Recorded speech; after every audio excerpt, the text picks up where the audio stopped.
It has begun. Okay. All right. Doing all the do.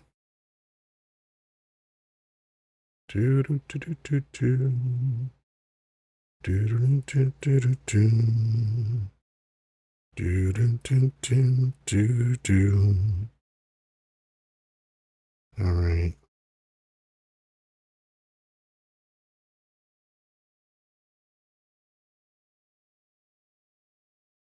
All right. Let's see what's going on. Got a few people coming in. Sydney, traffic man is here. What's up, traffic man? Good to see you. Do do do do do do. Do do do do do do do do. I think I'm gonna try playing some music today.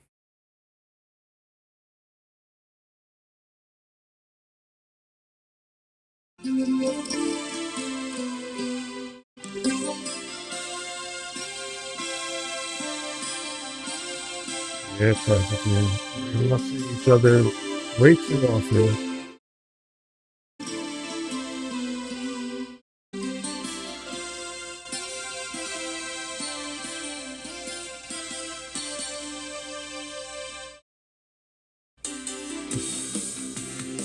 Yeah, I'm not gonna keep up this pace of 6 days a week for too much longer. It's just so much is happening now that I feel that I need to. Because when I don't,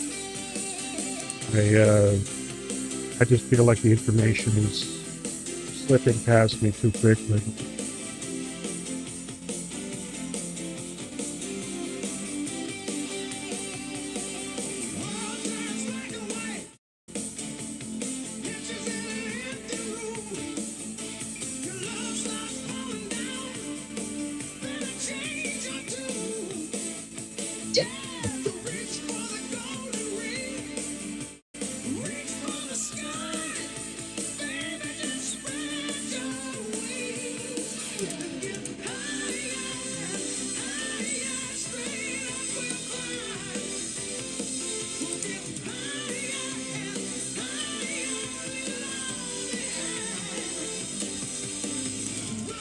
Hey, Viva, peace, up, Endo,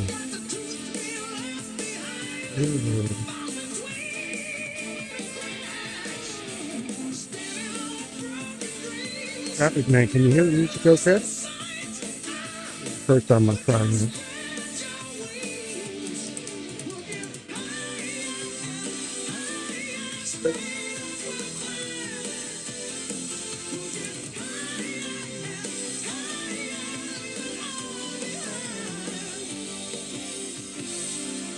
So baby, dry your eyes. Say all the tears you've cried.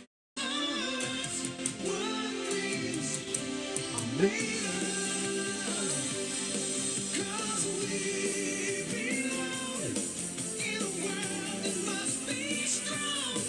All that's what dreams are made of. Go, Eddie.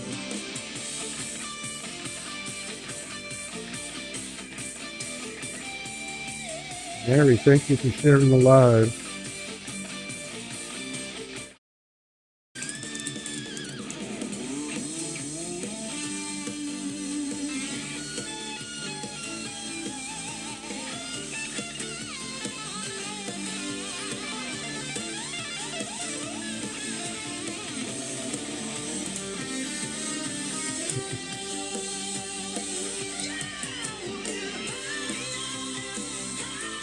So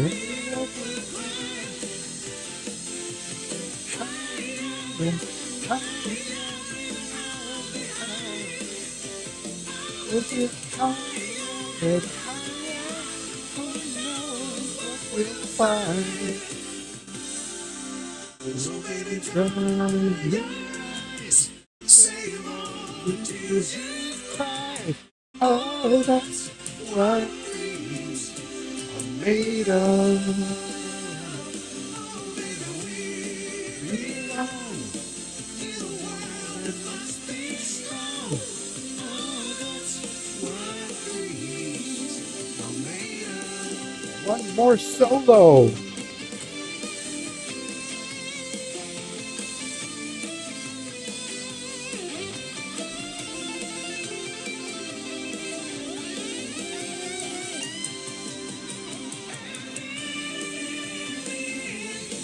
All the reasons we will depend. 'Cause that's What love. is real.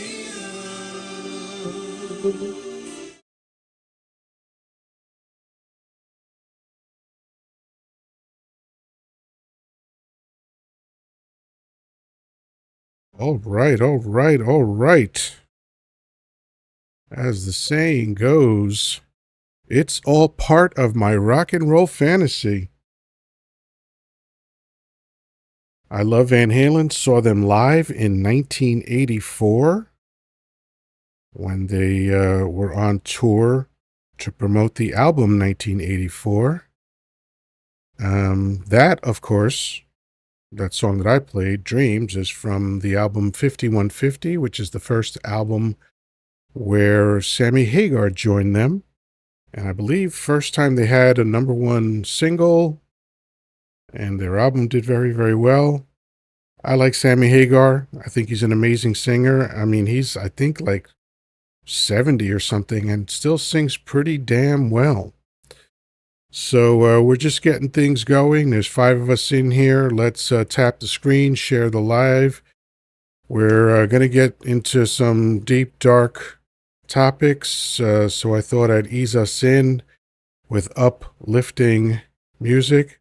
Traffic Man, he's no Axl Rose, and I think that's a good thing because I can't stand Axl Rose, and frankly, he can't sing worth shit anymore and hasn't been able to sing for quite some time.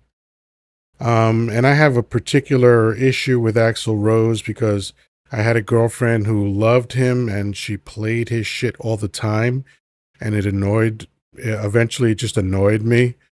But yeah, Axl, unfortunately, has not aged well. I saw a photo of him recently and he looked like a Muppet. He's just bloated and stretched out. It's not a good look. But anyway, I haven't officially introduced myself. This is Yoddah Live.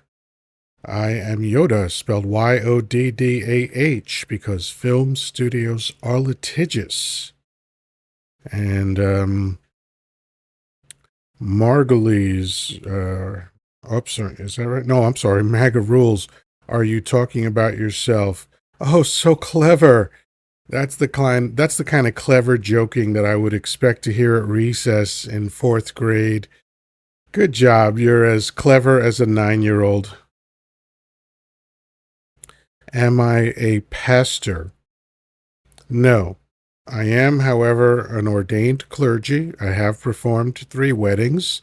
Haven't done one in a long time, but, you know, 1 was ceremonial and 2 were legal, where the couple was legally wed when we were done. But anyway, I'm guessing you were asking for another reason, but, you know, whatever gets you through the night. All right, folks. So we're at 2,500 likes. That's excellent. My goal tonight is for 100,000 likes. I don't need to beat my record from last night, which was 114,900 and change. I was just excited that it got there. I was excited more so by the conversation that we had last night. Thank you for joining my fan club. Yeah, Meredith, thank you. Good to see you. Hope you're doing well. Yeah, for the folks that haven't done so, go ahead and get that heart me. That's part of my fan club. I'm going to start very soon, very, very soon, developing the fan club. I want to learn how to run things in Discord so I can have extra content for my fans and have conversations that are not friendly on other platforms. Meredith, I'm glad to hear you're okay. That's excellent. Um, tonight, my topic is one word: cruelty, and it has to do not just with the very, very concentration-like camp that they built in Florida and that they plan to build all over the country, but everything that goes along with that, the desire to subjugate people, the desire to get rid of people that don't look like you. And I know that's very on brand for America, but I'm hoping that the country snaps out of this fever dream and starts going in a different direction. I'd love to see that. I don't know if it's going to happen. I might be just being wishful and hopeful, but there is room for that. Even though I try to be driven by logic, I am a human being and I'm driven by lots of things. Emotions are one of them. And sometimes I indulge in fanciful thinking and hoping that things can be better than they are. And sometimes I'm going to be right about that, and sometimes, unfortunately, I'm going to be wrong about that. Sometimes the hoping and the wishing will amount to nothing, and we're just kind of stuck in the kind of situation that other countries have found themselves in all throughout history and even now as we speak. We see what's going on in the Middle East and in places like Sri Lanka and places like China. We see a lot of different things going on. Danny never fails to get that heart me when he first comes on. That's excellent to see. Good to see you, Danny.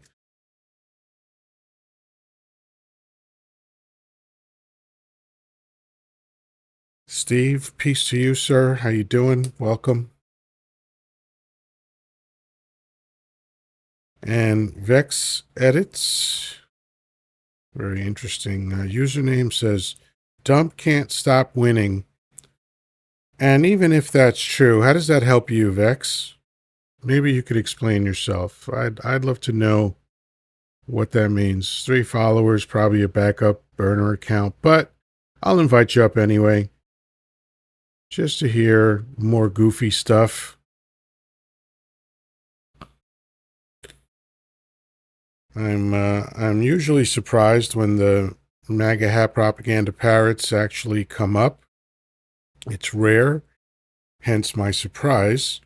Normally when I invite them up after saying goofy things, they make up an excuse as to why they can't come up.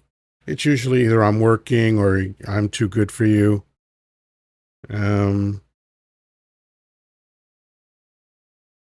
Largest tax break in history, uh-huh. And who's that helping? Is it helping every person, or did you read the fine print? I'm kidding, I know you didn't read it. But, you're definitely, whoever says no weapons in Iran, you are sadly mistaken about that. As a matter of fact, other countries are rallying around them and helping them. Vex Edits is definitely a propaganda parrot. You have another 30 seconds to accept my invitation. So, what's it gonna be?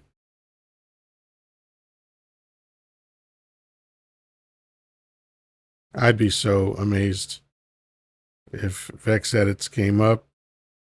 I'd be even more amazed if he could string together 3 coherent thoughts in a row. I am very doubtful, especially with a fake image, not showing your real face in your profile. It's always a red flag. But yeah, I know you're not coming up, so let's see. I am going to mute you for the rest of the live. So I'll share my thoughts.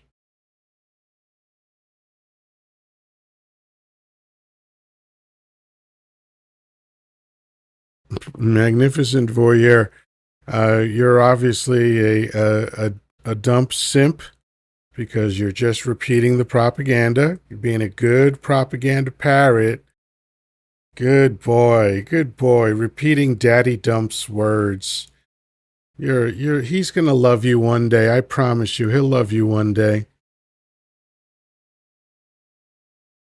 So, just so you know, for anyone in here, when you do the heart me, you actually get points for that. Once you do it, you'll see a screen come up. If you go down that screen and do a few tasks, you actually get some coins out of it. So it benefits both of us. Brian, so Brian, here you are projecting. Brian says he's your daddy. So Brian, I'm assuming you're an adult, and for an adult male to refer to another man as someone else's daddy, that says more about you than anything else.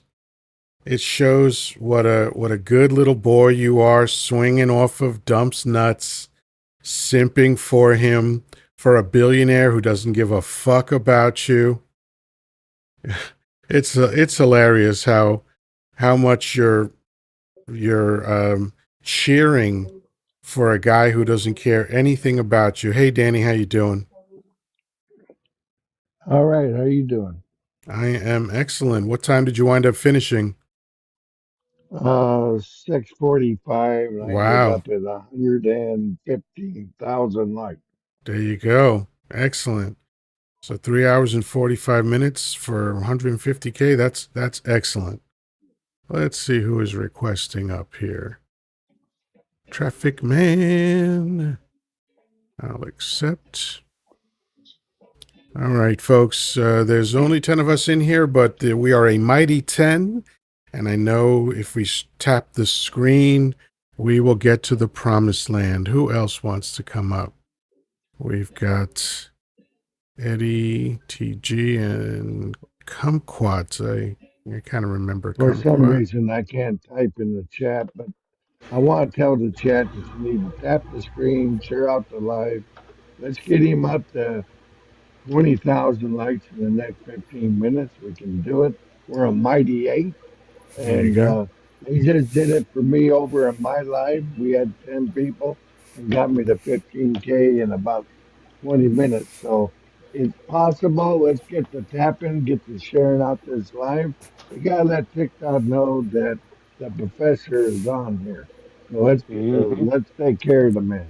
Thank you so Thank you. much, Danny. I appreciate that. And Traffic Man, how you doing? Good, good. As I said earlier, long time no see, and I got to tell you, that was one heck of a way to bring in your show this evening. Yeah, for the folks that weren't here when I first came on, I actually played a song for the first time. And the song I chose is a song that I love to listen to in the shower and just belt it out in all that beautiful acoustic ceramic. It's called Dreams, and I find it to be a very uplifting song. And Eddie, how are you doing? Pretty good, pretty good. Excellent, excellent. And Kumquat, how are you doing? I'm doing fine. How you doing? Thanks for inviting me in. Absolutely. Hope you're having a good day. Oh, well, I didn't technically invite you in, but I did accept your invitation. And Well, either you way, accept the you're request. Yeah, here, that's and that's a lovely thing. So, all right. So, my topic tonight is a dark one. MAGA rules. Wait, says, how come I've made 42,000 in the market since Stump has been in office? I've lost 25,000 since Sleepy Joe. I don't know why you're asking me such a stupid question. I have no idea why you did either of those things, but good for you. What does that have to do with the rest of the country?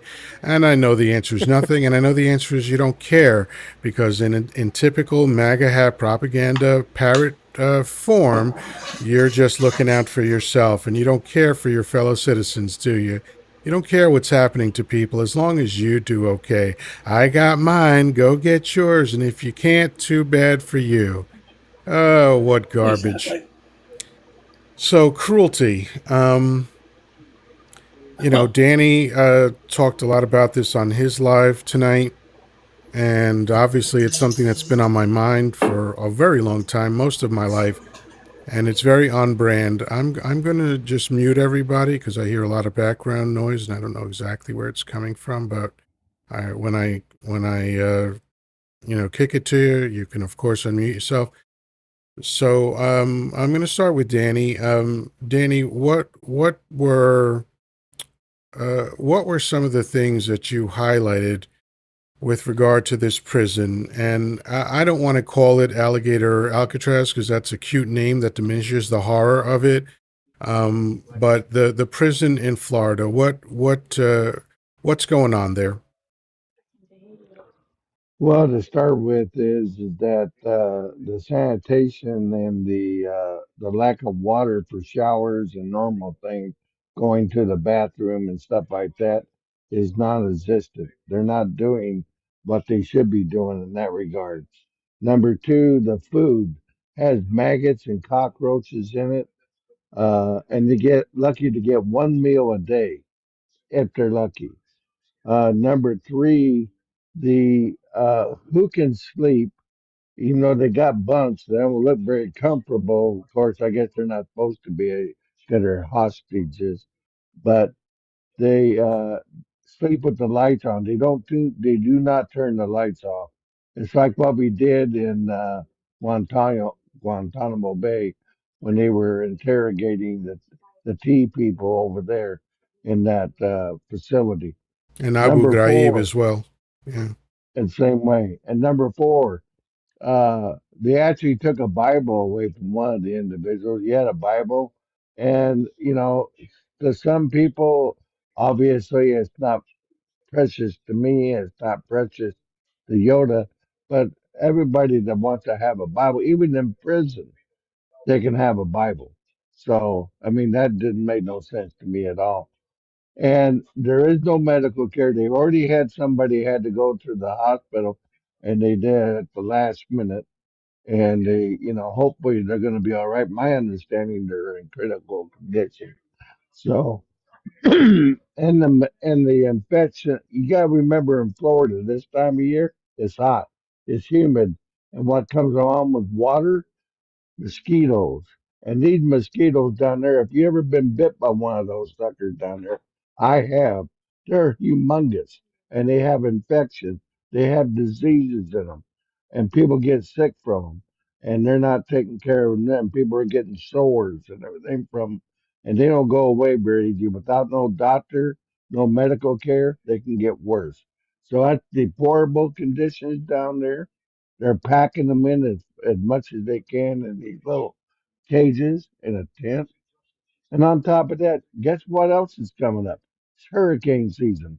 How long do you think that tent's going to last during hurricane season down there? It's going to My get torn to shreds. Yeah, my I guess don't is care how that well you put it. they did not build them lovingly and caringly. I'm sure that was a rush job. I think someone said it was like 8 days that it took to Right. put it together. That's whatever it was. But It it was cost it was us a rush $40 job, million. of course. Ain't that precious too? Oh, but they're not You talking know, about waste now, are they? Because it's happening to the no. brown people, so they don't care. Well, thank you for that rundown, Danny. That's excellent information. Millionaire Mel, how you doing? Good to see you here. There's no money for FEMA. There's no money to feed children. There's no money to make sure the elderly are taken care of. I did a post earlier that was actually inspired by you, Grandpa, because we talked about the idea of being called radical, and you ran down a really eloquent list of the things that you care about with regard to making sure that people are housed and fed and taken care of, and that the elderly can, live with dignity and things like that. And you did it much better than I just did it now, but it inspired me to think about that word radical. And I decided that in that context, radical must mean good. And I created that hashtag, radical must mean good. I actually forgot to hashtag the post that, but I'm gonna go back and do that. But if radical is caring about my fellow human beings, then call me radical all day, you know? Amen. Amen. And the thing about it is to piggyback. This isn't the only place they're doing it. No, All it's all these over the detention country. centers are like this. And the thing about it is, and you're going to find out that I'm very blunt and very straightforward. And I'm going to say this straight up. So they did that little show of force in MacArthur Park 2 days ago. I'm from Los Angeles, born and bred. I'm now in Georgia, but I lived in LA all my life, grew up in that area. My dad took me to MacArthur Park as a kid. I know the area. It's not the greatest area, but they showed up in force, and Karen Bass shows up, gets them to run away. Now they're filing a lawsuit against them to tell them to stop. It's time to stop with those lawsuit stuff. They don't care. They got that paperwork and wiped their behinds with it. What they need to do every time a official shows up, here's the thing that's bugging me, and I just did a post on it. They keep talking about this is federal property, federal. No, you're sitting on state property.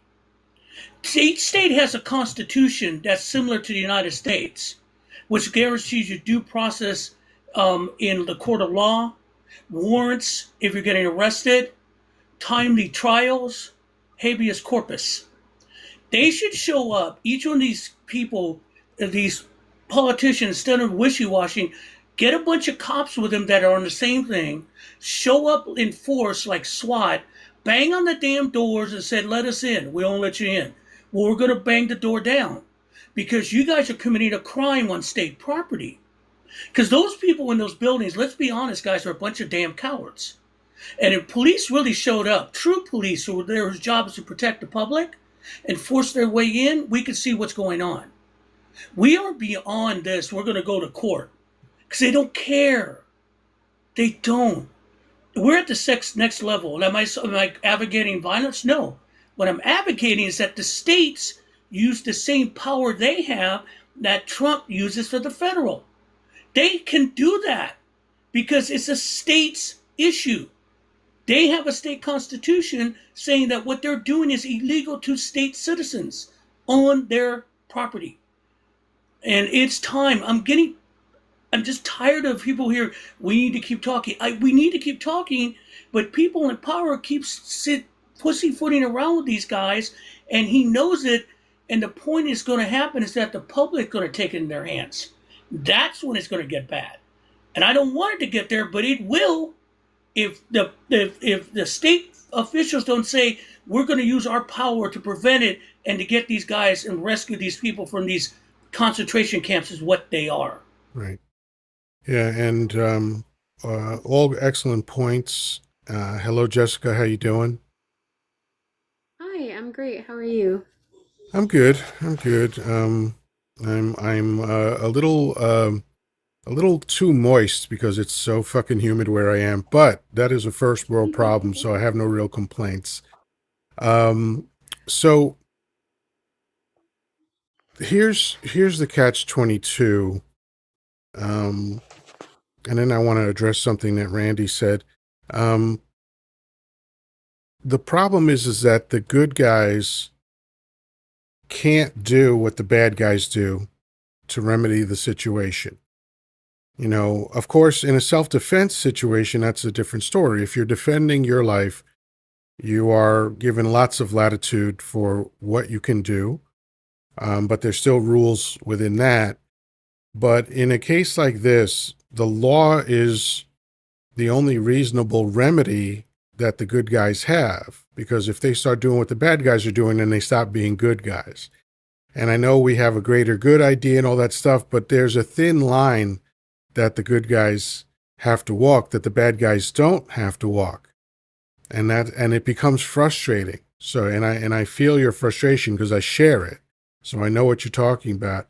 Hey, WKRP, welcome. I want to just turn my attention quickly to something that Randy was alluding to, which was the wealth tax. You actually cited the right idea, but the number was not completely accurate. So if you go back through IRS history, and they used to have this on their page. I don't know if they still have it, but they used to have a table of every year since the IRS began and what taxes they were charging people. At their highest, and this went on for at least 20 years after World War II, the highest nominal tax rate was 92%. And of course, that's not 92% of all your money.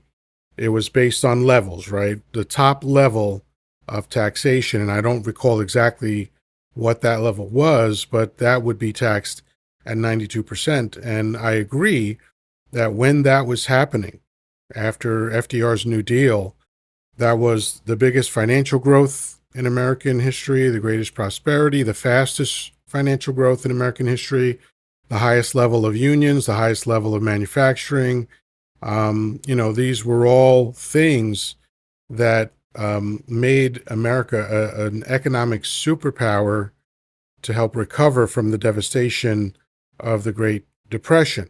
WKRP, how you doing, brother? Doing all right. How you doing, Yoddah? I'm excellent. I was gritting my teeth.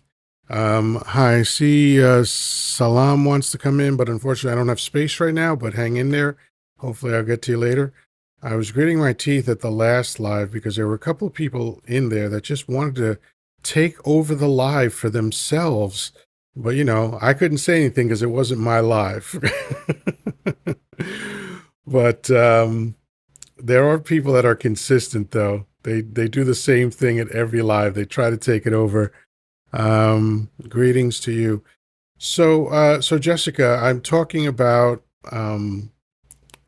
partly the cruelty that informs these new prisons that are going to be springing up all over the place. The camps, the forced labor camps that we see in Florida, and that they have grand plans to spread all over the country. My thing is that at its heart, there's just abject cruelty to it. I know that there's profit. I know that's what motivates them mostly. But we see that not only from America, but around the world, you can have prisoners without treating them cruelly. That's a choice, right? But I wonder what your thoughts are on that or anything else. No, I completely agree that there is a base level of cruelty, even into the very design of these facilities. I mean, yes, there is the profit aspect, like you mentioned, but yeah, it's just cruelty, outright and simple. I mean, this alligator Alcatraz, for instance, hasn't even been operational for very long, and they already have maggots in the food. I mean, that's a choice. You know what I'm saying?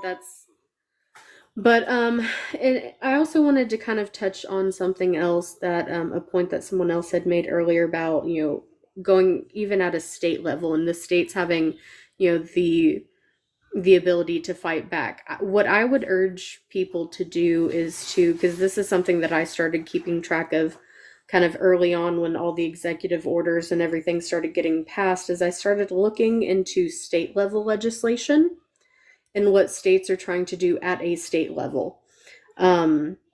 So, for instance, you'll find that most of these states where these camps are popping up, they've already introduced state level legislation authorizing most of this shit and making it harder for people to fight back. For instance, in my state, I live in Arkansas. We've already passed state legislation to build a 3,000 bed facility here in Arkansas. And we also passed state legislation making it harder for the people, even if they want to protest and they want to, counteract this in some way. We've now also passed legislation making it harder for the citizens of our state to petition our government. And they've increased regulations on that entire process. And so they've already started building this foundation and groundwork. This was always a plan that they knew that they were going to do, and they've been laying the groundwork for it. They started introducing the legislation for the 3,000 bed facility here in my state in the last legislative session last year. So Yeah. this was always something that they had in mind, in my opinion. Oh, yeah, and I think all of the evidence points to that. None of this is something that you could just think up one day and then just have happen. These things take time. even if you're going to do them in a slipshod way, they're still going to take time, right? So we have a confused minority in the chat, someone named Habu, that is saying, honorable black veterans for dump. We all voted dump. Interesting ideas there. So since you said we all voted for dump, I have to assume that you are a minority, as am I, and you are the kind of person that would probably turn in runaway slaves. I'm guessing Harriet Tubman would have ended you because you're just that kind of person, and you don't have a real profile photo up. So you're And he's a some kind of veteran. weirdo. What he's saying. What was that? He said he's a veteran too. I would Yeah, Because agree I that was that's talking to all. he's him. That's of all valor. great, and maybe he is, but I think he's something else before that, and that is a Yeah. self-hating minority. Mm. Because He's to also an vote old for school. your oppressor is self-hating. To Yeah. celebrate someone who is racist and to vote for that person is self-hating. I am not a self-hating person. Not only do I love myself, that I kind of like myself most days. And so I don't vote against my best interest. I don't vote for people who outwardly hate me. Call me old fashioned. But yeah, and so it makes me sick when minorities have this kind of enthusiastic support of their oppressors. It's really is sickening. So quick PSA, there's 27 of us in here. Please, let's rock and roll. We're a little bit behind pace. I know that we can get to 20,000 in probably the next 15 minutes. So Hey, let's make that happen. Go ahead. Yoddah, can I address something real quick? Sure. There's a guy here, as I said, Randy. He's Randy French. He's talking about moderate, being a moderate Democrat. And the only thing is that we have to be bipartisan. No, there is no bipartisanship anymore because there's no Republican Party. There's Yeah. only MAGA, and there's only what is right and not right.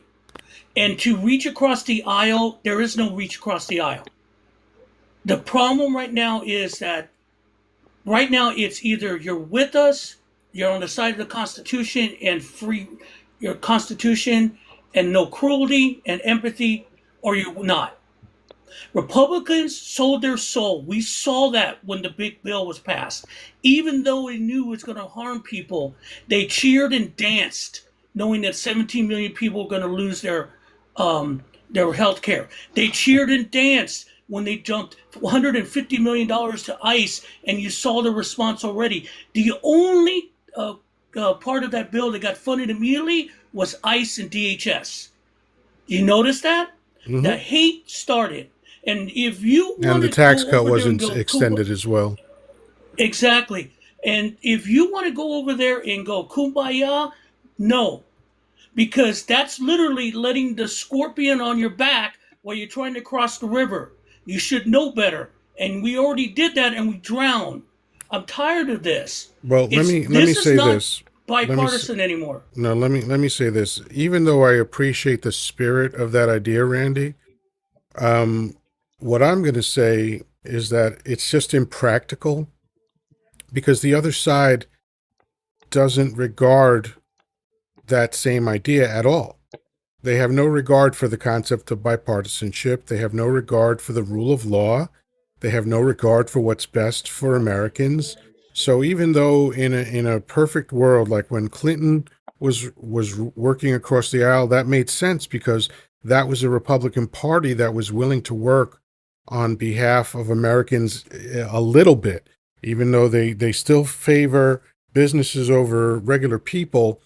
They at least created a situation where the rising tide could lift all boats. And that's part of what a president's job needs to be, in my opinion. And ever since Obama got in office, some people might not remember this, but when it looked like he was going to win, the Republicans came out publicly and said, if he wins, we're going to block everything he does, which is to me a way of saying I'm not a patriot. I don't believe in America, and I'm going to try to stop progress. Right? But that's the stance that they took publicly. This wasn't behind closed doors. This wasn't leaked audio. This was, hey, here's a camera, here's a microphone in your face. This is going to be broadcast to our news stations. What do you have to say? We're going to block everything the new president does. That's fucking insane. And so those days are gone. I'm not going to fault you for wanting to have that, but it's just not a real thing anymore. I mean, Mitch McConnell came out and was like, "We're not going to do anything that the president wants to Mm-hmm. do." I mean, he literally said it to the people. This wasn't, like you Mm-hmm. said, this wasn't behind closed doors. This was an open discussion to the public. And we saw it with Merrick Garland on Obama's way out. I mean, Mm-hmm. it was. We're not going to let him do anything, and that he's had that stick up his butt since Robert Bork from 1987. Absolutely. Hi, OG Nerd. Good to see you. Thanks for coming in. And to everyone, remember, do the Heart Me. What I didn't know, I just started doing Heart Me's recently. What I didn't know is when you click on the Heart Me, you actually have an opportunity to get coins for yourself. It's a lot of fun. Get points and all that other stuff that you can then spread around. I just re-upped last night. I got 2,000 coins, and I am going to be Oh, just spread. I'm going to be like Mike Tyson walking through Brooklyn, tossing hundreds. That's my idea, because so many of you folks support me. So anytime I'm on your lives, I help you get the goal. And speaking of which, I have to reset my goal. I might just re-up because that was a nice easy goal to get. Let's set up new goal. We're gonna go. Nope, not that. That's too expensive. Let's try something else. Let's try. Where's the community heart thing? I like those. I don't see it for some reason. Dude, pardon me while I try to figure out how technology. Oh, there's one I never did. A chili. Let's do chili peppers, and let's do 100 of them because that's an easy, quick thing to knock out very quickly. So there we go. Chili pepper. Let's do it. So yeah. So hate is going backward. Yeah, maybe. I see it as the natural progression of what's always been happening, Anthony. I mean, I can't give you hard facts. I can only give you anecdotes from my own life and my own observations. But, I was born in 1964, and every time I've heard people talking about race relations in a hopeful way, my question was always, well, where the fuck is this happening? Because it ain't happening where I am. I had YT folks adults coming out of their homes when I was 9, 10 years old to yell threats and ugly words at me. I had people slow down their car to do the same thing. So when I was hearing things like, oh, race relations in America are improving, I was like, not here they ain't. I don't know what part of America these motherfuckers are talking about, but it ain't where I am. And as the years went on and I got older and I got more knowledgeable and, I don't know, noticed more things about society, and I saw that it was always the same as it ever was. I didn't see anything different. I've seen this hatred my whole life. The only difference was that for a while after the civil rights movement, racist people understood that they had to be careful with how and where they expressed their hatred. Their hatred never went away. It just became covert, because you could get in trouble for saying certain things. You could be canceled even before cancel was a thing. You could lose your job. You could be hurt in your social standing if you were too overt with your hatred. But remember, the law doesn't change people's hearts and minds. And the law can't stop anybody from doing anything. The law can only punish you if you do what they say you're not supposed to do and get caught and get tried and convicted, right?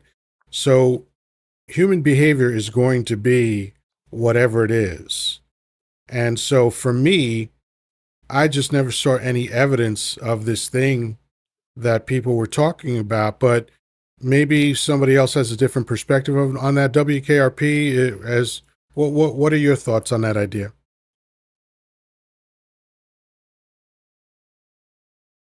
Can you unmute yourself? Let's see. I'll get you to unmute. WKRP, are you still there? Maybe not. All right. Anybody else have any ideas on that subject? I'm here. I'm here. I'm Oh, here. there you Sorry, are. man. There you are. You almost lost your spot. Can you hear me? I can hear you Yeah. just fine. Go Sorry. ahead, brother. No, I hit. No, I hit unmute. It just wasn't. I don't know. Hesitant. But yeah. But my thoughts on what you just said. Hold on. Stay right there. Yeah. Sorry, Yoddah. Talking to No, my no kids. worries, no worries. OG Nerd, I'll bring you up in a minute. I don't have any space right now. Go for that right there. I tell you what, Yoddah, just drop me right down. It's bedtime. Putting these little guys to Oh, bed. yeah. Go And do your I'll thing, just man. bring You you come back up Bring later. her up. Yeah, no worries, no worries. All right, OG Nerd, you're getting up here faster than I thought you would. Let me scroll all the way down there and get you.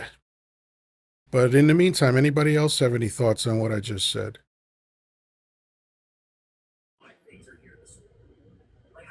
I was born in 1962, so I saw the back end of the civil rights movement. My mom participated in some of it. Um, I lived in Los Angeles most of my life. Wouldn't say has it gotten better. I thought we were on the right track for a while. Not saying it was great. There was still a But lot that of was your perception. institutionalized. Yeah. Now there was a lot of institutionalized racism, and also like my wife is white, my kids are mixed. Their attitude, it's basically based on contact of your character. But as you said, the problem I think is that once we got into this Trumpism and everything, these people just basically it's like how the Balkans fell apart. All of a sudden, your neighbors hated you. I didn't know you hated me. Yeah, I hated you, and you went to war. And that's where we're at right now. Is that all these people who, like you said, went underground are now out in the open. They don't care. Now, but the problem is that a lot of people younger really don't care. They haven't really, unless they've been raised in it. And I think that's what you see Yeah, I right mean, now if you're with a not lot of aware people of something, stepping up and it's what's going not on. a question of whether you care or not. I I mean, mean, if it's not part of your world, then I understand that. and I'm not going to I can't dismiss that there's not been racist problems. There's always been, and that's the thing. The United States, contrary to what these idiots are saying, has always been a land of immigrants. It always will be. And counting on the batch of immigrants that they're upset about, is you're going to see what's going on. First it was the Irish, then the Chinese. Add your, before that the Indian Wars, which was just based on conquering land of people that didn't look like you because you wanted it. I mean, you can go through all that. Yeah. But I always thought that the basis of the United States, basis of the Constitution, led to better things. That's why I never gave up on it. I never will give up on it. Even though I'm Puerto Rican and brown and I don't like going out right now because I don't know if I'm going to run across the wrong guy. Yeah. But the point is that doesn't stop me from defending my country because I still think the best thing about the United States, we're not the greatest country in the world, never have been. We are the greatest opportunity you can have in the world normally without class getting involved in it. If you literally, if you work your way through, you can. You're allowed to here normally. Yeah, These guys you might be able to make that argument. I'm not sure I agree 100%, but I don't think you're I not can supposed. disagree And then the good thing completely. about it is, you shouldn't agree with me 100%. That's what makes this country great. Well, I might agree with some things It's 100%. so cool. It's but and I mean, again, like, I haven't thought it through enough to give you a real rebuttal on no, that. But I see your point, though. yeah. And the thing about it's like, This is a bad example, but I watched for the first time Fourth of July Sinners. Have you seen that movie, Sinners? No, I don't like you, horror you films. No, it's not a horror film. I'm telling you, The man, way it's it's not the a way it's horror described, film. it sounds like something I'm not I interested know, in. but So I I probably would I'll please. if I read more about it, I might see it. But what I read It about it, is it didn't interest me. You well won't because like it's it. not. Say again. My I wife was says it's telling about Yoddah he vampires. won't like it. I won't like it. It's not vampires. No, you won't like it. Yeah. I Vampires mean, don't bother me. I love the vampire genre, but let's I get off found this it. topic. Okay, I'm But sorry. OG Nerd, how you doing? I'm doing great. How are you? I'm excellent. Glad to have you on my live always. So, our conversation goes in a lot of directions. We started off with the cruelty that we're seeing in Florida right now in this hellhole of a prison, and we're also talking about America in general, racism, whatever. You can speak to that or anything else you'd like to talk about. Um, I was agreeing with you in the comments. Everything you said was spot on. Um, I think that America always has been has had a vein of racism running through it, from the treatment of the indigenous to the treatment of uh, black people in this country, and to the treatment of marginalized groups in this country, Mm, and it's never stopped. Um, yeah, I agree. even even after the civil rights movement, you're right, it did go underground, so to speak. Um, people had to be people were careful when they were being racist. They would proverbially turn their head and look both ways before they Right, told that right, joke. right, right. Um, and um, it's unfortunate, but these people have always been around. And I always say that I'm surprised, but I'm really not, Right. because it's part of who America is. Um, I was hopeful after the election of Obama that things were getting better. Um, and then we elected Trump, Yeah, and it was just I was gobsmacked. Um, so here we are.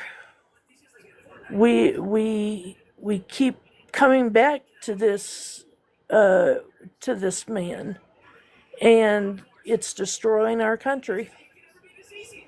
I agree. I agree. And I'm going to give you an anecdote. I'm almost certain that I've never shared this on any social media platform. Um, so I've been in sales since 1984, and part of my sales career involved getting on the phone. Now, through circumstances beyond my control, I uh, sound like a weatherman for whatever reason. I don't. I'm the only one in my family who does not have a Spanish accent, and I was raised among Spanish folks in a Spanish neighborhood. So the only thing I could figure is that I mimicked the television that I watched all the time. Because, when you're a latchkey kid, your babysitter is the television. And so I basically learned English from watching American television. And so fast forward to my sales career, I'd be on the phone trying to sell something to someone, and they would say something racist because they thought they were safe. They thought that they were speaking to a white T-man, and so they would just let their feelings flow. And I've heard stories from other people in similar situations. One Jewish man that I know from Brooklyn, who had to travel around the country to manage teams. And when he was in the South, he would get interesting questions and comments from these racists that thought that, oh, this is a YT man, so I can just say what I would normally say. And he was horrified at the things that he was saying, that they were saying, And so, that's why to me, even though I agree with you, there was a feeling of potential when Obama was elected. I cried that night because I couldn't believe what I was seeing, because normally the only time we saw a president with melanin in his skin was in a sci-fi film set 100 years from now. So we just never assumed that it was something likely to happen. I really didn't think it was going to happen in my lifetime. I said as much. So there I was in 2008, just amazed at what I was seeing. And, there was that very, very, very brief moment, because the racists came out in full force after he was elected to remind us, we don't fucking like your kind around here, and so for the people that were declaring that his election was somehow the end of racism in America, I was like, no, that's not how this thing works. Someone was starting to say something. Listen, Yes.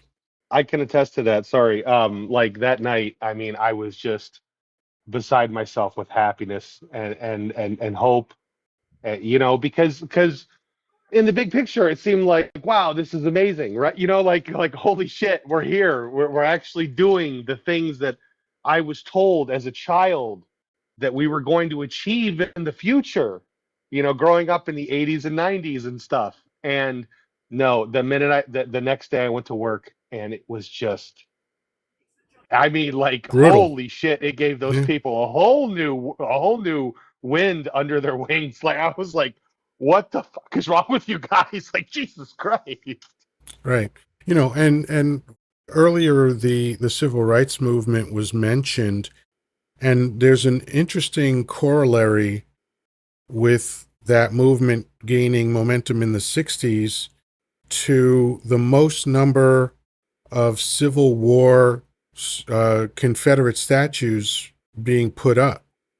Because most people think that, oh, they must have put up all those statues after the Civil War. Nope. Most of those statues were put up in the 1960s, again, just because America does not pass up the opportunity to remind us of how much they hate us. So I wasn't surprised by what I saw as a response to Barack Obama being elected. So before we move on Let's to not the next forget that comment, just very the quickly, civil. hold Sorry, on, very quickly. We are at 13,000 folks. There's 43 of us in here now. 44. Please, please, please click that screen. Let's get this. Let's see if in the next hour we can just flood TikTok with, "Hey, Yoddah is here," and get us to 100,000 likes. That would be spectacular. So, OG Nerd, go ahead. You go. Yeah, the statues were right around the same time, maybe a little bit later than the Daughters of the Confederacy rewriting textbooks to make the Civil War about states' rights Right. versus slavery. Yeah. And now we have our modern day version, the Moms for Liberty. Yeah.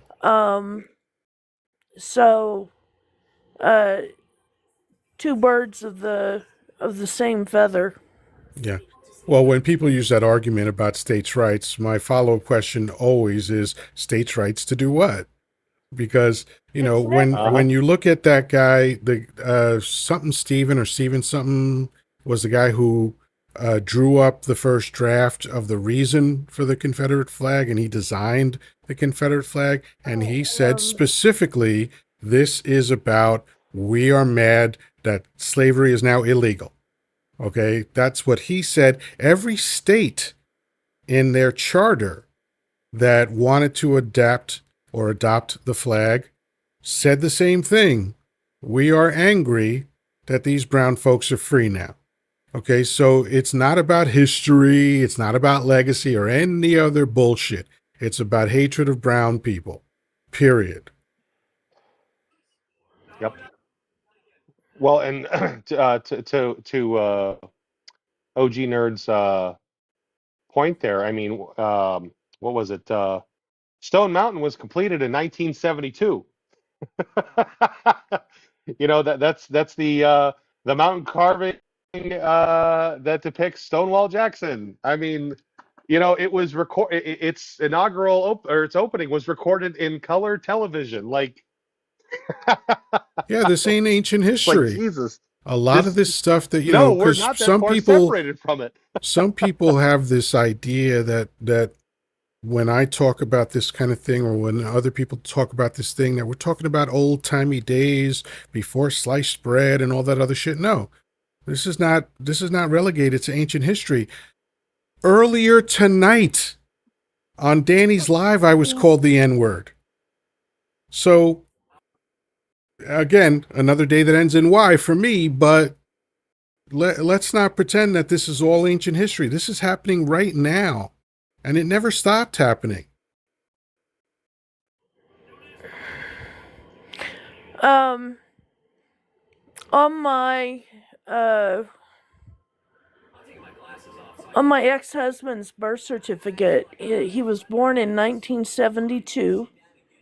He was a couple years younger than me, and he was born in Mississippi. I guess I should pre-qualify that. But on his birth certificate, under the box that designates race, it uses the one of the N words. Not the one with the hard R, but the one that ends in O. And I was shocked that they still utilize that term that late.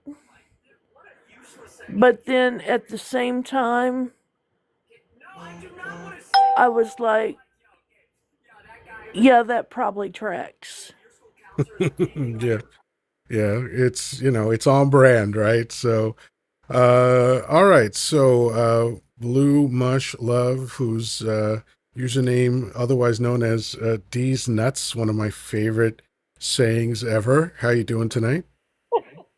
I'm good. How are you doing? I am excellent, and I appreciate your sentiment, and I appreciate anybody that has sympathy or empathy for me when someone lashes out at me. Thankfully, it has no impact. And it mostly makes me laugh because that's how I responded on Danny's Live is that I laughed at the person saying it because here's the whole story, right? Number one, MAGA men are weak. They're weak-minded. They're probably limp and flaccid too, because that's one of the things that hypermasculinity is intended to mask, right? And the other part of it is that never in my real life does someone walk up to me and say that, because I'm a big dude.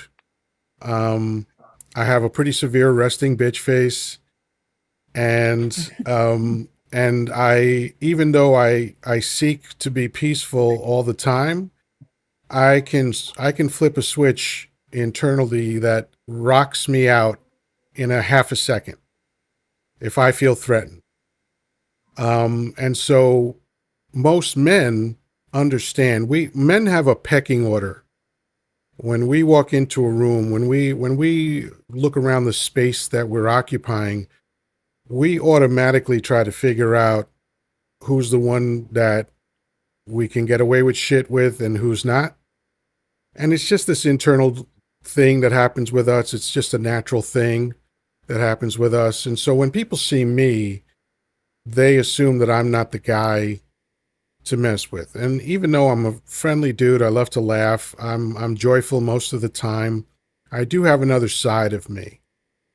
And that's what guys sense when they're around me. So they never, some racist doesn't ever walk up to me and say anything, because they just know that's not the move, So it makes me laugh that the only time these MAGA hat shriveled dick dudes show any kind of courage is online.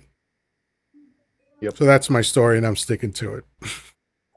Well, from my perspective, it's incredibly devastating to hear that in the year of 2025, someone gets so angry that they can't get their thoughts out properly, or they don't have the innate ability to put themselves in somebody else's perspective and what they've gone through or what history has gone through for women or men of color or Native American, whomever you are, and they truly believe and can only see through their eyes of let's call it what it is, a white man, that if you threaten them, they're going to call you that word. Or in this day and age where we've evolved, majority of us have all evolved past any of those incredible words that are incredibly hurtful and come from a very uneducated, disrespectful place, or calling a woman in the C word. It's just, they have no defense when they're insecure. So therefore they go for the jugular with a word they think can hurt you because it hurt history. But all it does is show they have no education, respect, or that innate, beautiful ability to see things from another person's eyes. And that up against their moral code of humanity and doing the right thing for people in general. And I commend you for having thick skin, but it's a shame that your skin is so thick or has to be so thick this day and age when we've come so far. And when you have a leader that has rhetoric that empowers or makes those very small, uneducated yet loud group appear to be so big and so insulting, it doesn't represent the majority, and it certainly does not indicate anybody's position in where they are today, where we live now. And we love you and respect you for the space and safe space that you bring here. And if somebody wants to call me a lib without knowing anything about me and think that that's going to insult me, I'm with you. But at the end of the day, you provide a safe space to have a diplomatic conversation, to learn. If there are people who might have voted for MAGA who are starting to feel a little uneasy, rather than bashing them, maybe say, hey, you know what? It's okay. We all fuck up. I've fucked up. We're human. But nobody should go after people's throats, especially someone who's as articulate, diplomatic, and gifted as you are. And it bothers me to my core, and my big mama nails are coming out, and it just really, really upsets me. And I want you to know that's not the majority, and to even know that was thrown around today, that there's much more of us who come to the defense of you. Not that you need it, but that's just one cowardly piece of shit human who, by the way, probably praises they read the Bible inside and out, and they're Mr. Whomever and religious and this and all that, which is the ironic part. Yeah, they ain't They're a much for good book man. learning. I'm not sure about that one. I'm not sure if they can read, but Yeah. but at the end Well, of the day, yeah. moral code, you're wonderful, and we love Thank you. Thank you. I appreciate all the kind praise. That really means a lot to me. Thank you. Before I go on, we have Lancelot. How you doing? Hello, good evening, everybody. What's going on, buddy? I guess I was just kind of listening in to this eloquent young lady before me. Just wanted to maybe piggyback on that, on just what's happening now. I just really want everyone to kind of understand why they are maybe looking at what they're doing, and really kind of looking deep of why they soul search and why they are thinking what's happening is in this current time in this country is okay. Sure. Lay it out. Well, I just want to say, like, for instance, on the immigration side, and I'll let myself off, is that I'm an architect now, but I used to be a police officer for 7.5 years. I'm in Austin, Texas, and I worked felony interdiction, multi-agency fugitive apprehension. Is that the um, understanding of everybody wants a safe community, and I think we really have to understand that and look at the actual numbers and see really what's happening, and to see how we've now shifted from actual law enforcement duties, ATF, FBI, DEA, U.S. Marshals, and now they're working on civil administrative deportations. And when our country really needs law enforcement, because actual law enforcement. And so I don't want to hear that argument again. I just think right now is that really have to look at the core of why everything is happening now. And that's all I have to say is that, and I can get off. Thanks. Yeah, I appreciate it. Feel free to stop by anytime. I'm here Monday through Saturday, 10 p.m. Eastern Time. Thank you. All right. So we're at 19,000. I'm guessing that people's fingers are tired from last night because you guys' fingers must have been on fire last night.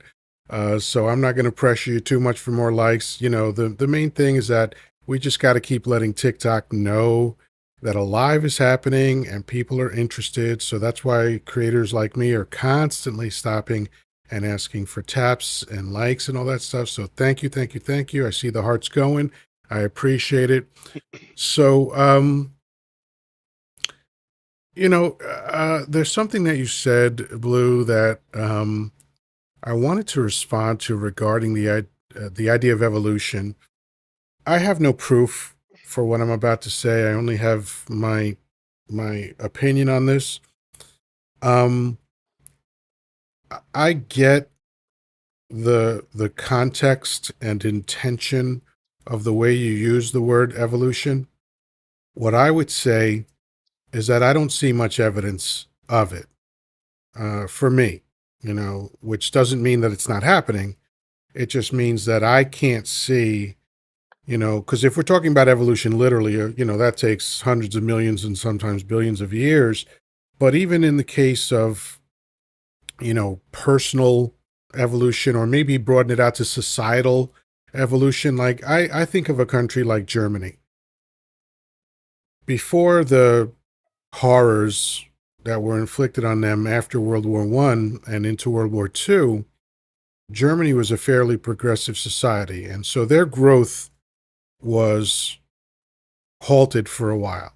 They were kind of stuck in this one place for a while, and that place revolved around abject cruelty and just horrible examples of man's inhumanity to man. And what Germany did, to their credit as a society, was say, hey, that wasn't good. Let's make sure it doesn't happen again. Of course, I'm oversimplifying, but I think that was the heart of the mechanics there, was like, hey, man, we just went through this really, really dark phase. And we learned some very disturbing things about our neighbors, right? We learned that some people were apathetic, some people felt helpless, and some people joined in, And then moving from there to now, and probably I would say for maybe the last 30 or 40 years, Germany's been very progressive. Like they literally don't allow any talk of that time to be represented online, on broadcasts, in print, in statues, in posters, nothing. They have outlawed all mentions of Schmittler and the Reich. And I think that's an appropriate response to that kind of horror. And what that suggests to me is a type of societal evolution. And what I'm seeing in America is the exact opposite. I'm seeing a country that sort of crested in 1969. And, it looked like they were going in the right direction, right? Even though the 60s were horrendous in so many ways with all the brutality that went on with anybody that was seeking equal rights or civil rights, including a president and his brother. But it still looked like there was progress, like seeing Martin Luther King Jr. Standing over the shoulder of a president while that president signed into law the thing that MLK was trying to get done. That's an amazing image in American history. That's an amazing moment in American history. And, we had some other things going on. And then 1969, America sends human beings to the moon. And to this day is the only country that ever did that. That's amazing. That's impressive beyond all proportions. But then it seemed like something else took over. And the people that were unhappy with all that progress have been trying to claw it back ever since. Because what we're seeing now is absolutely a culmination of 60 years of work with the Southern Strategy, which to me is sort of the unofficial launching point for all of this. And then we see the slow creep of, celebrity worship, putting a person in the White House with Ronald Reagan, although at least Reagan had governmental experience. But it was still a cult of personality kind of thing with him. Most people that praise Reagan praise him because of how he spoke. And it's like, that's a real low fucking bar, in my opinion, to be impressed that someone at that level can speak well. But whatever, that's what people were impressed by. And then past Reagan, we started seeing the infiltration of religion into government more and more and more. How in the 80s, Jerry Falwell and his people were laughed out of the White House, quite literally, to now you have to declare who your spiritual advisor is. So there's just been these incremental things that have gone on over the decades. And now you just see this naked oligarchy that is clearly fascist, that clearly has only one intention, and that is to consolidate power and money. And I think ultimately what Dump wants is to be like the man that he admires most, which I believe is Putin. He has spoken glowingly about him for the whole time he's been on the political stage. And this is what Putin did. Putin very well, for people who don't know, some of you might not be aware of this, he might very well be the richest man in the world because he has sucked up money from everywhere. He took over businesses. He took over institutions. All roads lead to that dude. And I think Dump wants the same exact thing. And that's the end of my rant. Rock and roll, mama. What's up? Okay, had to unmute. No worries. When you mentioned Germany, my dad was in the military, and I ended up living in Germany for 4 years. And one of the things that they, obviously, we were on a military, going to school on the military base and stuff. But every year they would do a field trip to museums that were former concentration camps. And this is something that I really wish we could do in America, because one of the things that America does with its history is we tend to deny it more than we should, because we're supposed to be the shining bright light on a hill. And it just so happened that they would alternate the which one you went to. And in my case, my class always ended up at Dachau. Mm. And it's a museum, and the fences are still there. You'd go in first to see the movie, and they would show you, because Mustache Man, filmed everything, and they would do that. And I remember one girl cried because she saw her grandfather in the movie. Wow. Uh, and I don't know why that affects me now. um, but and it was horrific, what they were doing there, because there was evidence, and there obviously was no self-awareness that they would hide that or anything. And so after you see the movie and after you do this, they would take you through the camp. And so you would see the ovens that were not used for cooking. You would see, and one of the things that still sticks with me is the quote unquote showers. And the showers Mm. were the gas chambers.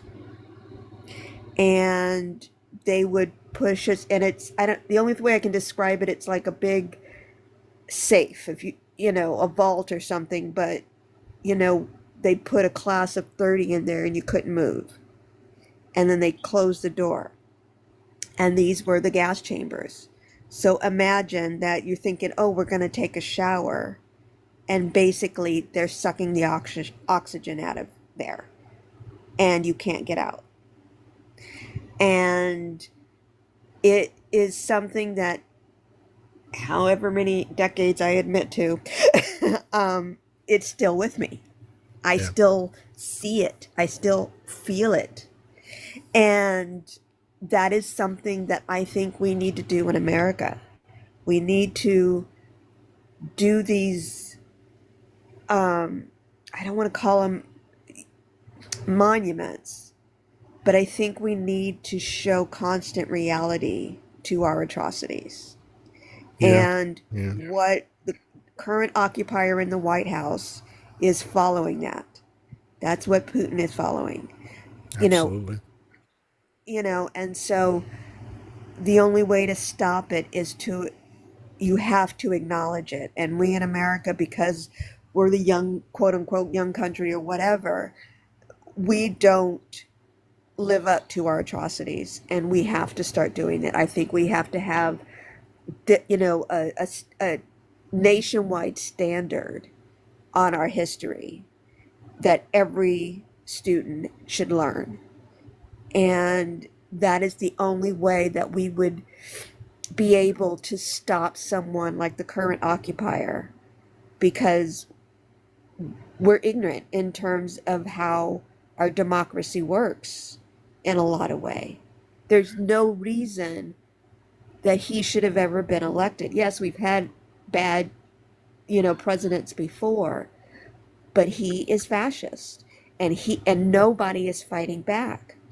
I'm most infuriated with Congress, because they could have dealt with this the first day he was, in office, because they should have impeached him. Congress and Senate could have rid him of our lives back in 2020. Right. Right. And it's, again, not being accountable. And there's a whole young generation of predominantly white, I don't want to call them men, but you know what I mean? It's just, it's a white tea. Depraved I'm sorry, I old didn't use- dudes is what I like to call them. They're not even old. There's these young kids, which is, there was the Mustache Man's youth brigade. Right.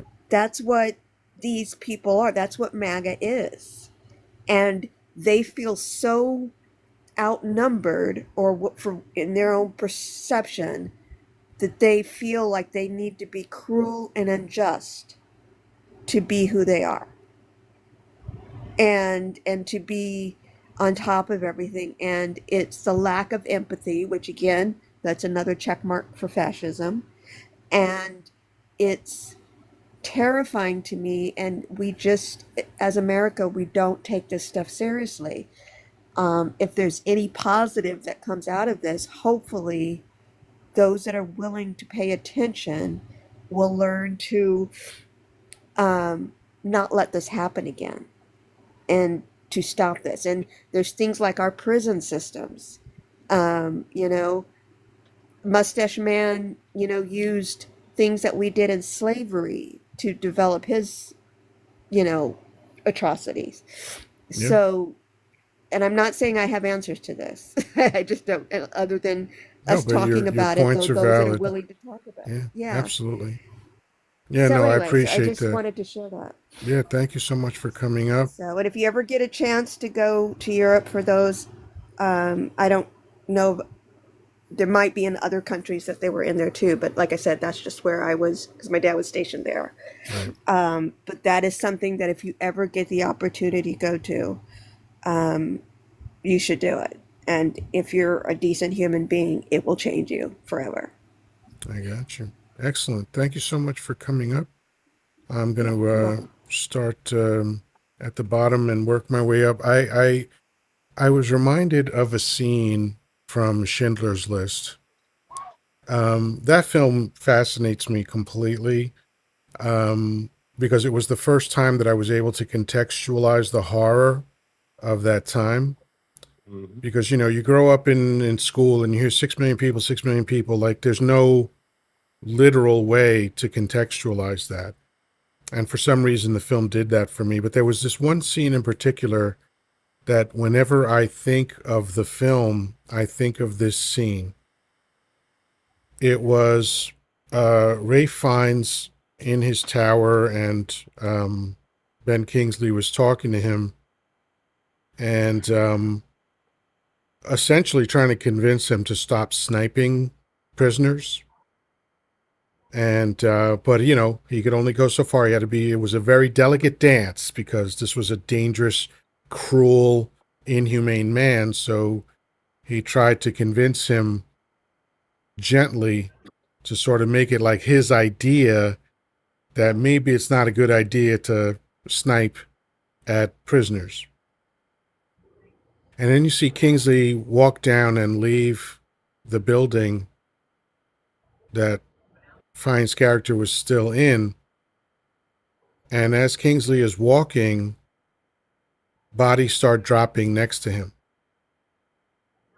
And there was that image that bothered me, but what really, really affected me was the fact that Kingsley had to keep walking as if nothing was happening. He had to make what was going on around him normal. And it's a moment in the film that haunts me to this day. But Danny, starting with you, we've covered a lot of ground in the last hour and a half. We've got more to go. Folks, 54 of us in here. I know we can get to 100,000. Keep tapping the screen. Danny, please share your thoughts on any of the stuff that we've been talking about. Well, you know, I was stationed in Germany for a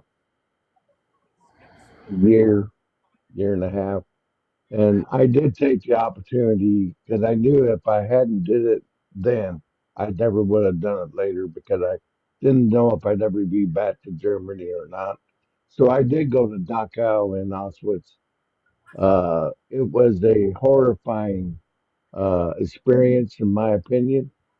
But like a young lady that was up there before, if you didn't have any empathy when you got there, I will guarantee you'll have some when you leave.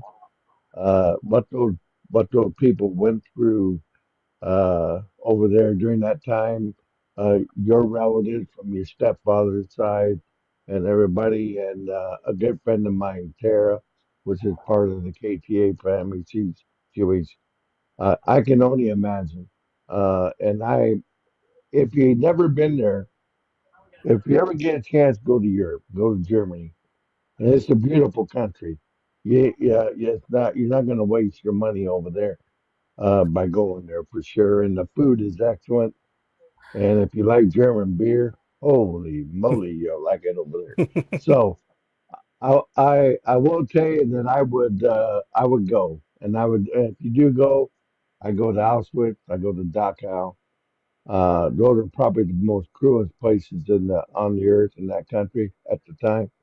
And it'll bring you to your knees in prayer more than anything. And I hope that you go. Uh, and there was so much else to talk about, but since he was at that one area, that's what I really wanted to come up. Oh, that's what I wanted to say. So Thank you. keep tapping the screen, sharing out this live. I know that everybody's enjoying the conversation. It's been great. Good panelists, all, and Yoda runs a great live. So let's show Thank you. him some love. Let's give him some light. Thank Let's you, Danny. knock out his gift go. And we got 55 people here, and we have a good 30 minutes left in these lives, so we can get him up to 100,000. So let's Easily. do it, folks. Yeah. Thank you so much, Danny. Jacob from Make the Rounds, I did invite you up if you have a chance. I don't even know if you're still here, but thank you for all the gifts and stuff. Traffic Man, what's on your mind? Well, I will tell you this. It is getting late, so I'm probably going to have to get off here soon. But I would No like to worries. leave you with these three things, if you will. Number one is something that happened recently. Number two is a story, and number three is kind of an anecdotal story. But number one, I don't know. Did you see that the IRS recently came out and said that 501c3s are now allowed to speak politics from the pulpit? Great. They've been doing it for decades anyway, so Uh, sure. And I did see Well, that. okay, right. But now I guess the difference I guess the difference is now there's no recourse, or there's no supposed recourse, if you will. But I don't even understand why churches don't pay taxes. I think that's some old fashioned voodoo bullshit that has nothing to do with anything. Like, I you take in 100% money, agree. pay fucking taxes, period. But anyway, so Well, go ahead. but and I will tell you that I don't know if you have ever had a Hoover vacuum cleaner. I have. Okay, well, it was probably made in North Canton, Ohio, which is not that far away from me. Um, and recently, within the last 10 years, there was a mega church that ended up purchasing the property that used to be the factory, and they converted it into a church. And I mean, this thing's like 4 acres, like it's huge, but they're tax exempt. You know what I mean? Like, just imagine the tax base that would help the community if, yeah, we're on the same pages. I really feel we're on the same page as Yeah. that for Hey, sure. listen, no souls saved after 5. Yeah, right. But so everybody has been talking about a lot of the experiences in Germany, with people that were in the camps and stuff like that. And I kind of started talking about this in Danny's live. My grandfather was removed from the sky by flak on his 23rd mission in his B-17 over Germany. And he spent 15 months in a camp, and I think a work camp, or POW camp, excuse me. And I think what was more um, damning to me than just his experiences, like he never spoke of his experiences in the camp, like he never talked about it, but he talked about from the time he bailed out of his B-17 to the time he got there. And I mean, just hearing the stories of the German officers, the interrogations, like we should not do this again. Like seriously, this is something that I really feel that I forget who it was that was up here. Was it the Rock lady? What was her name? Um, Rock and roll mama. yes, Rock and Roll Mama. Thank you. I really do think that it's important, not just with World War II, but like with the Civil War. We really we really need to make the younger generations like we need to force them to experience these things.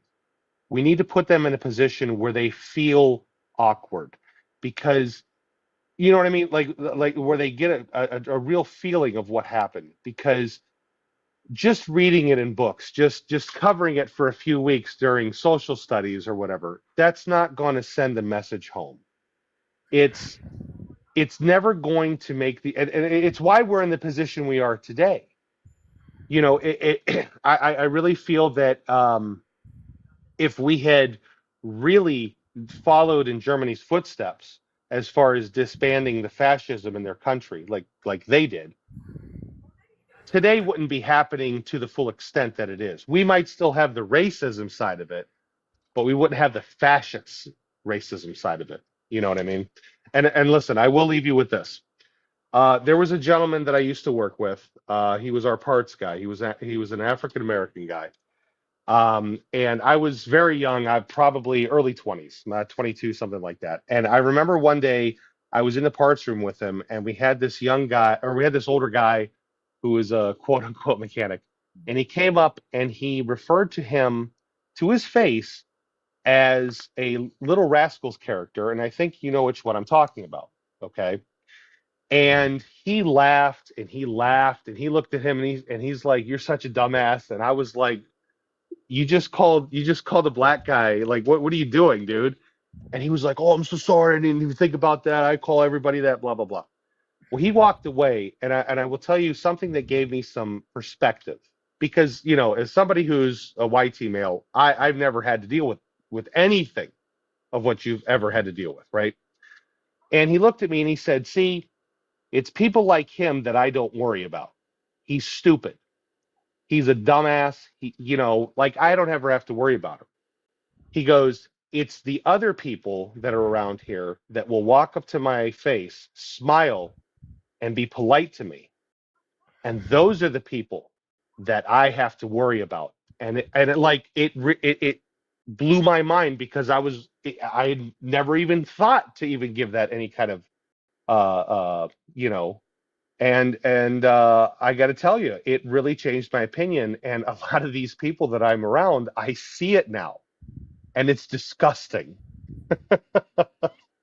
Yeah. No, it's a sense that you develop over time because, racism comes in lots of gradations.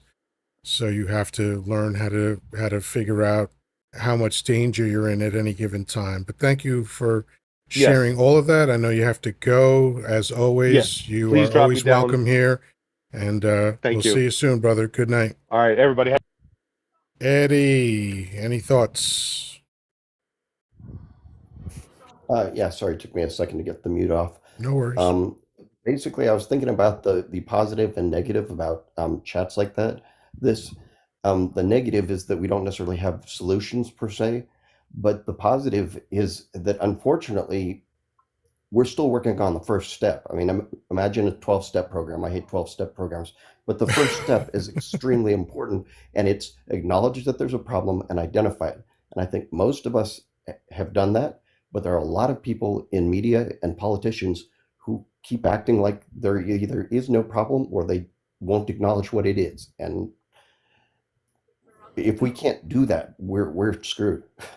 I mean, and again, by we, I mean the bigger we of, Yeah, Democratic Party and media outlets, et cetera, et cetera.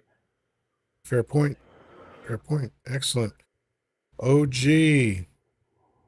Hey, I have a couple thoughts.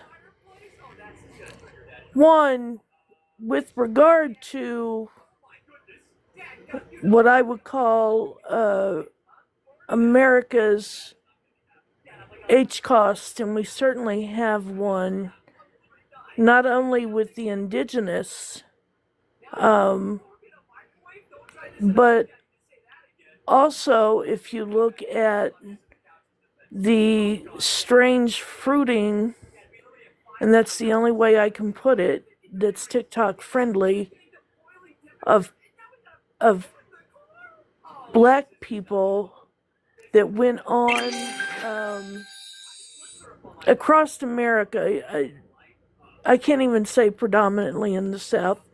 It went on just across America, period. Um,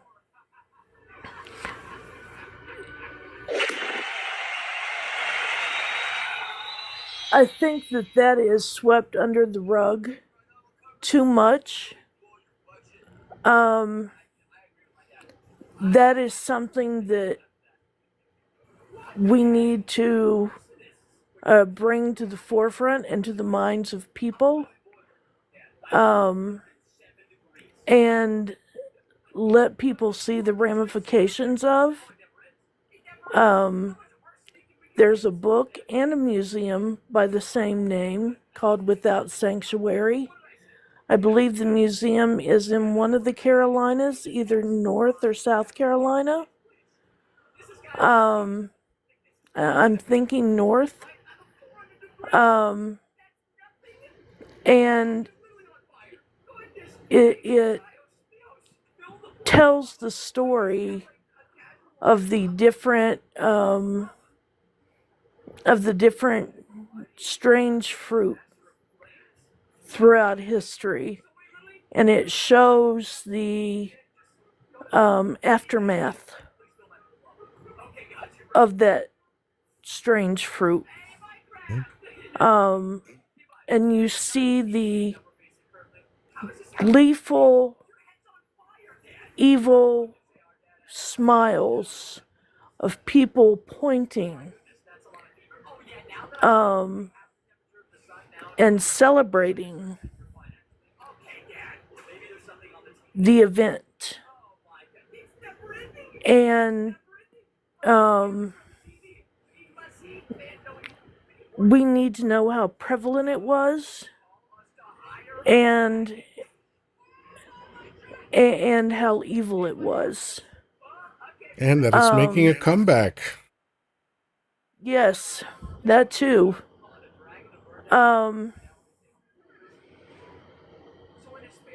It's I it's what I studied for my master's thesis. It was a hard.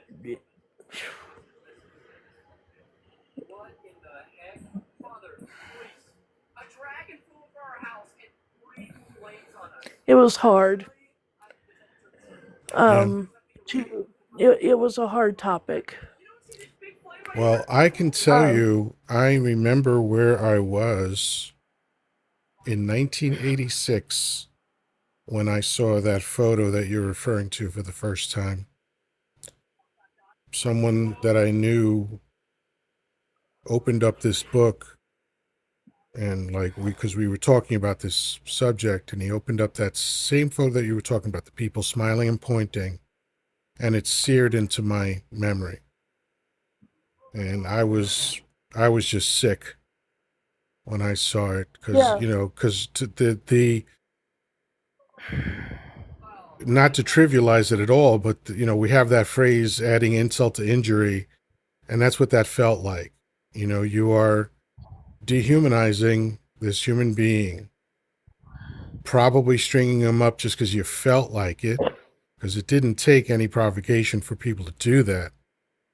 And then you have children around you. It's like an event, and you're laughing and thinking it's funny. And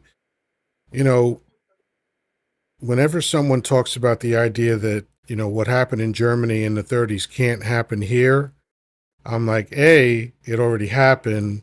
B, it's happening Yep. again. Yes. Absolutely.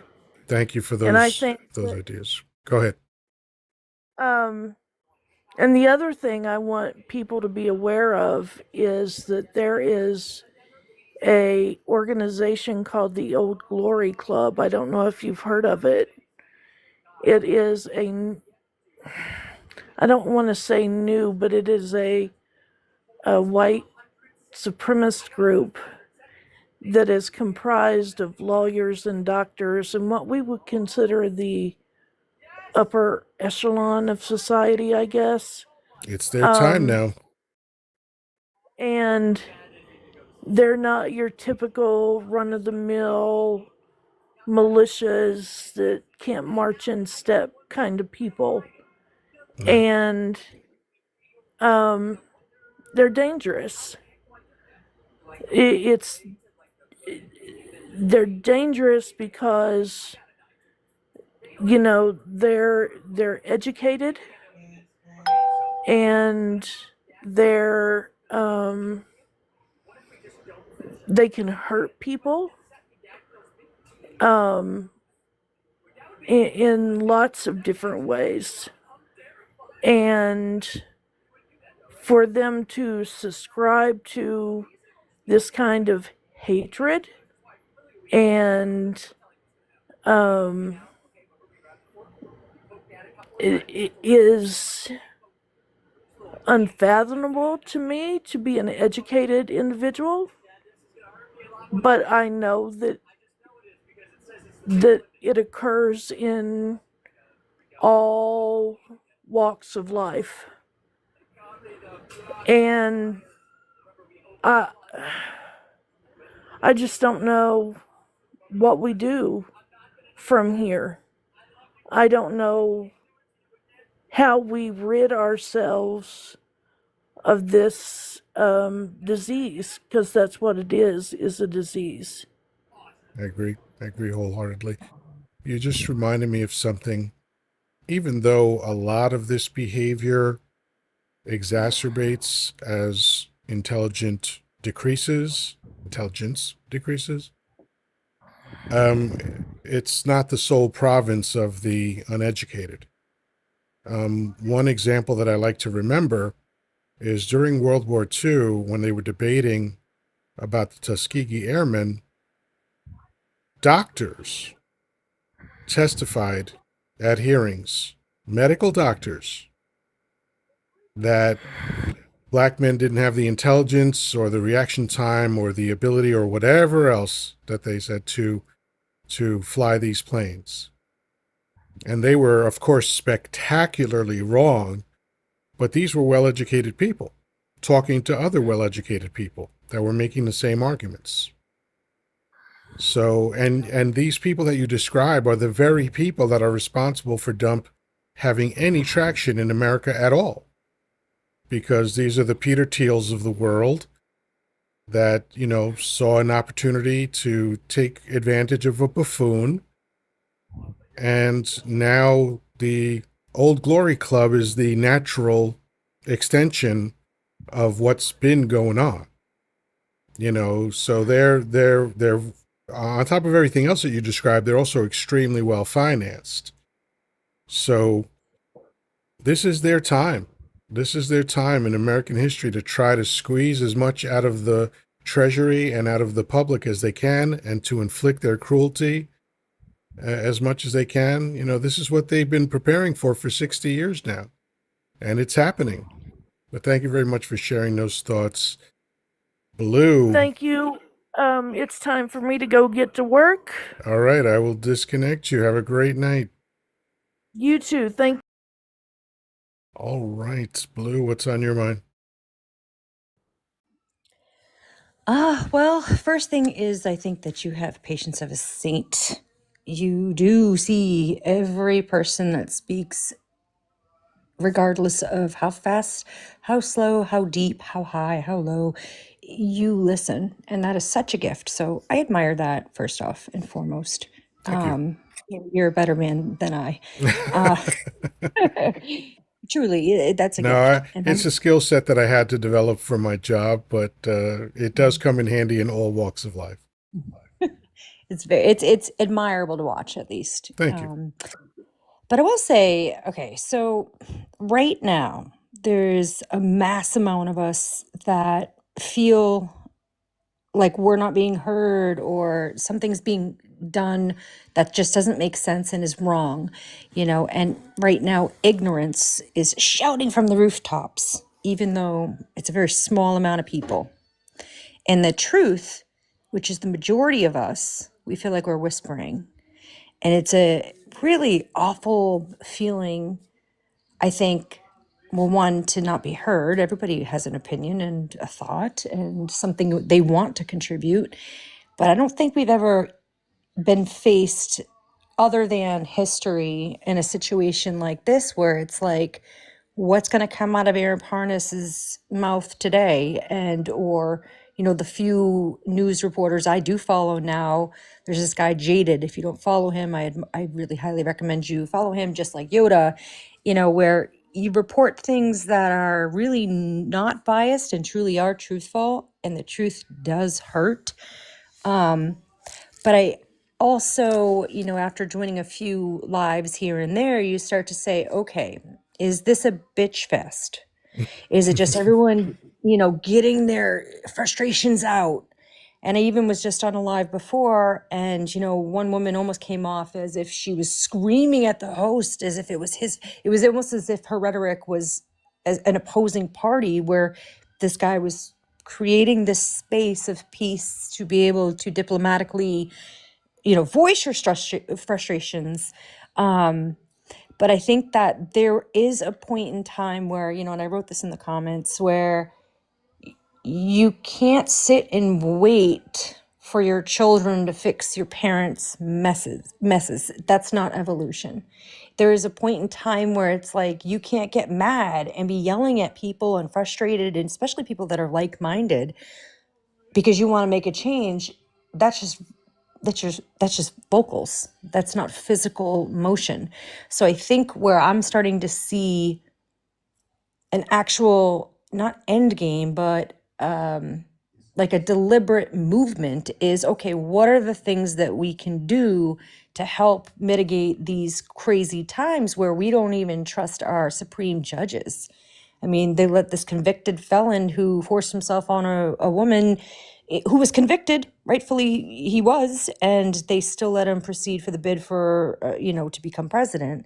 You're right there. You just completely shut down women's rights. You backed us up for 20 years. So that was the start for me. And, you know, when does the point come where we're so mad that we protest, the protest doesn't work, but we're smart enough to know reason will always win over violence? We're not that little tiny crowd of MAGA that's, you know, the ignorance shouting from a rooftop. We are the whispering truth, and we are the majority. How do we come up with a game plan of what we can do to help influence the change? And the first thing I've come up with personally was, you know, in a divided world, empathy is rebellion. I'll say it 1,000 times. I mean, you made a comment earlier about, you know, with slavery, there was probably a slave owner, but he was being directed by, you know, someone more smarter than him. And it was probably the person, kind of like the saying, like, behind every strong man or every powerful man is a strong woman. You know, we very much have been in that same position in a very different degree. However, there's something to be said about, in a divided world, empathy is rebellion, and that is start treating everybody as kindly as you possibly can.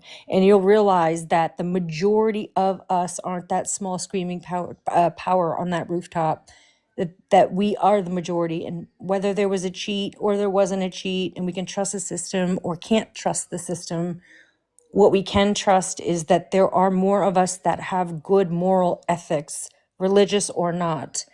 And if it comes down to the wire, where, I mean, now you're taking away the bread and you're giving double the circus, the crazies are going to come out. And how do we not rely on crazies to take care of this situation for us? How can we do this in a diplomatic way?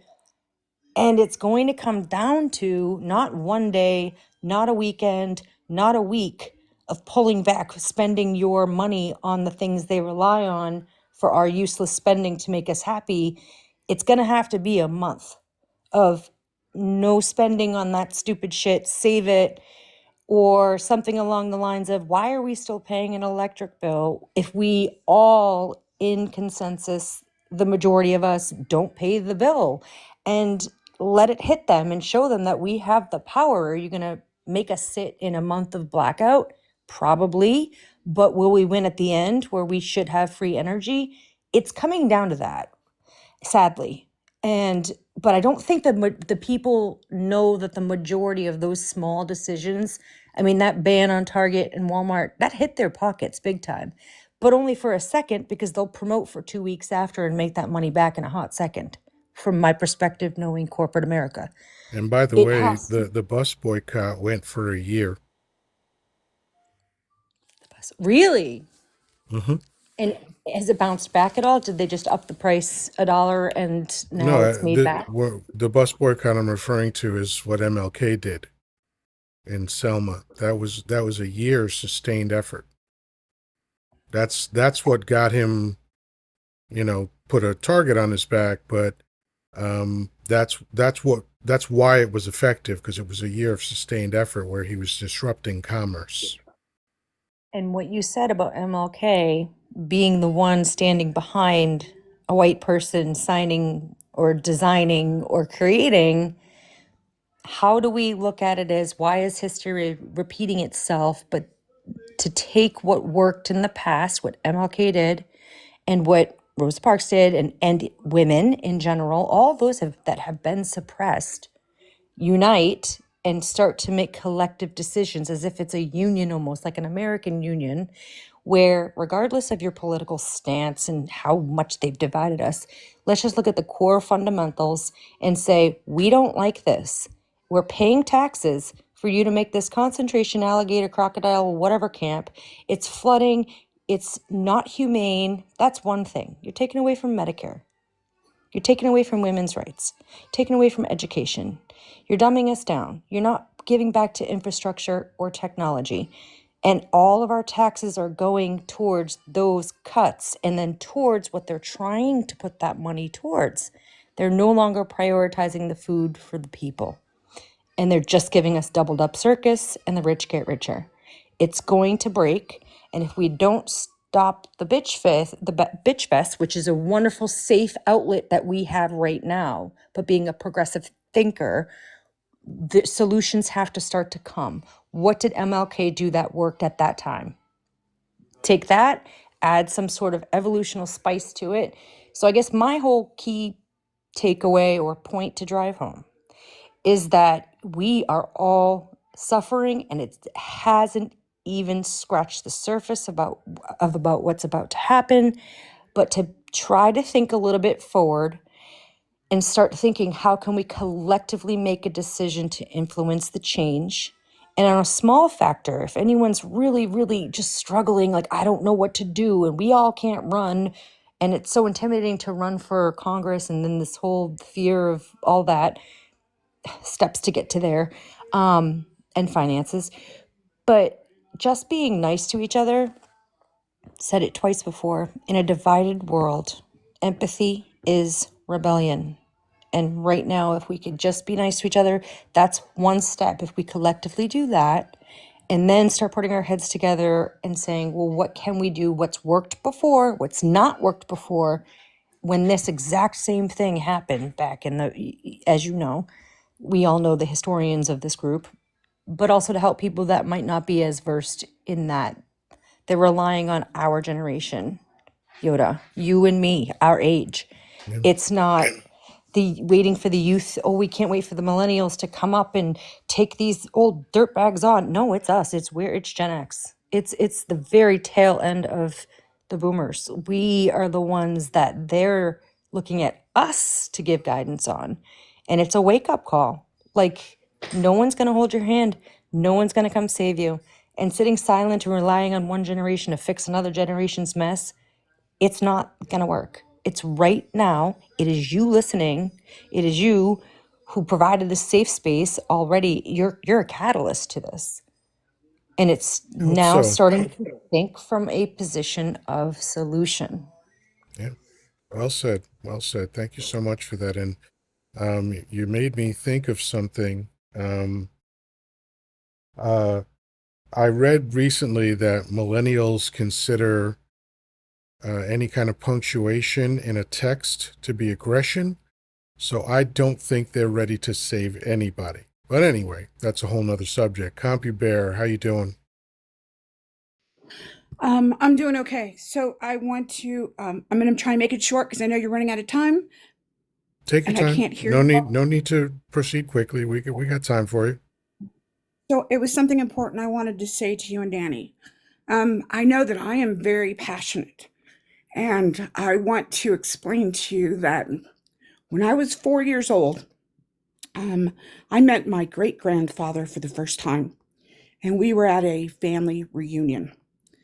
And my great grandfather we had some amazing Jewish food growing up being Jewish. There was amazing amounts of food there, but my great grandfather was sitting in the corner eating baby food. And I asked my grandmother, I said, why is great grandpa eating baby food? And my great grandfather overheard me and he patted the seat next to him. And he said, come over here. And I sat down next to him. And he said, do you see this on my arm? And I said, yeah, the numbers. And he said, that was what was given to me instead of my name, was this number. And he explained to me that he was in this camp called Auschwitz. And that when he went in, they immediately pulled all his teeth. And some of it was for, quote, the gold that was in his teeth. But some of it was so that they didn't get infected. Because if you don't have any teeth, you can't get infections. You don't need dentists. So they pulled everyone's teeth. It also meant all they had to feed them was gruel. They didn't have to feed them anything more than gruel.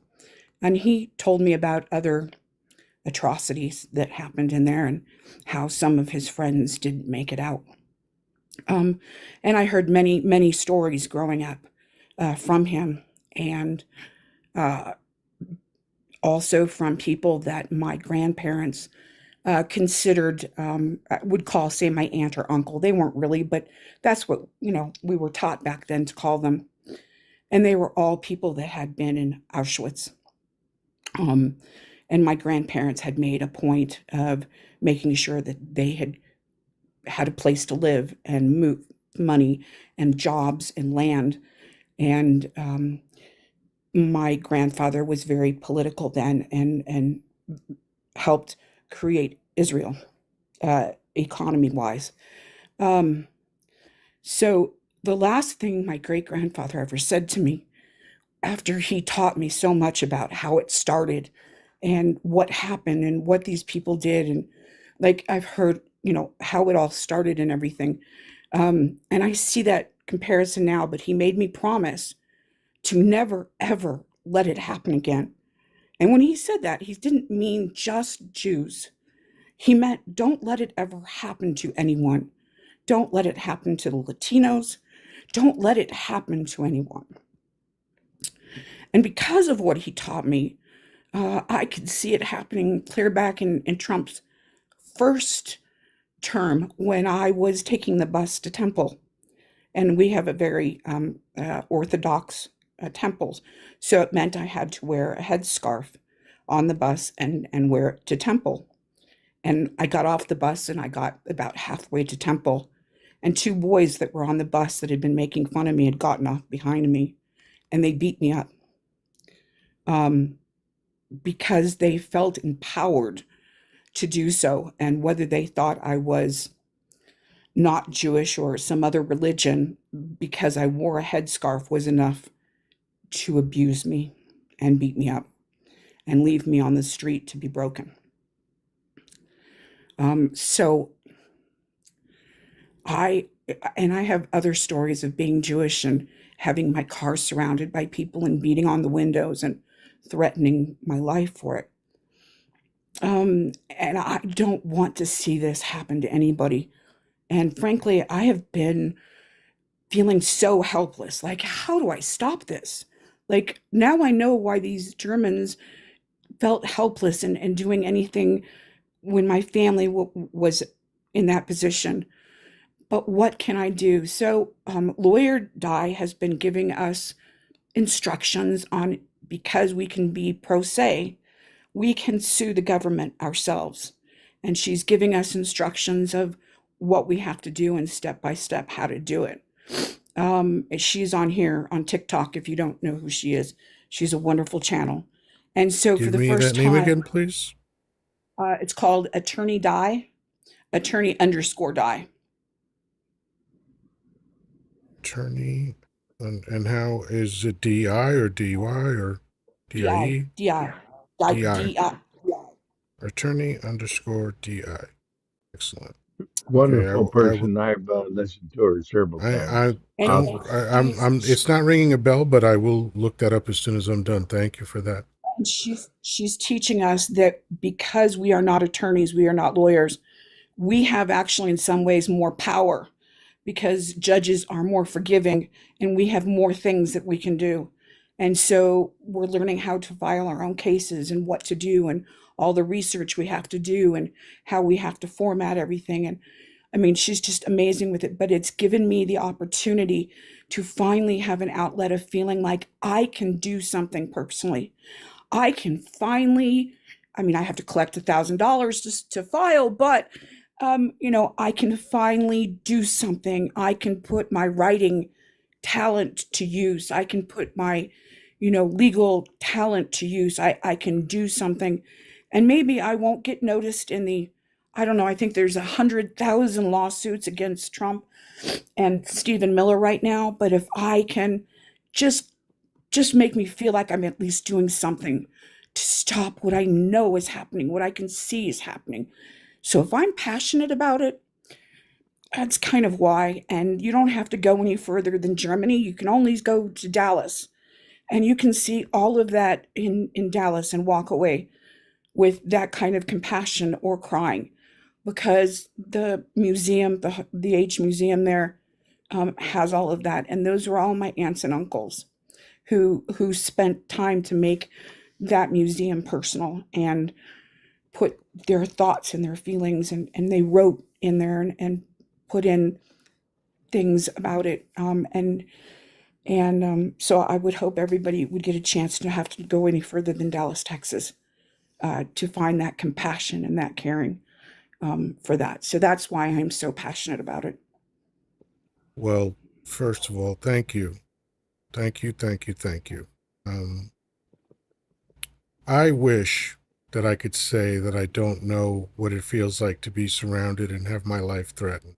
I do. And my stepfather was Jewish. He lost family during World War II. And I know what a personal story you just shared with us. You bared your soul. And in doing so, I am comfortable speaking for everyone. You inspired all of us. So thank you for that. I am glad that I can have this kind of space and this kind of platform for people like you and people like Grandpa and everybody else that comes on here and people in the comments to support one another and just be each other's guiding light and strength. We need it because this is going to get worse. Before it gets better, this is going to get worse. I am absolutely certain of that because we haven't hit the pain threshold yet. Enough people have not suffered yet. And, human nature is what it is.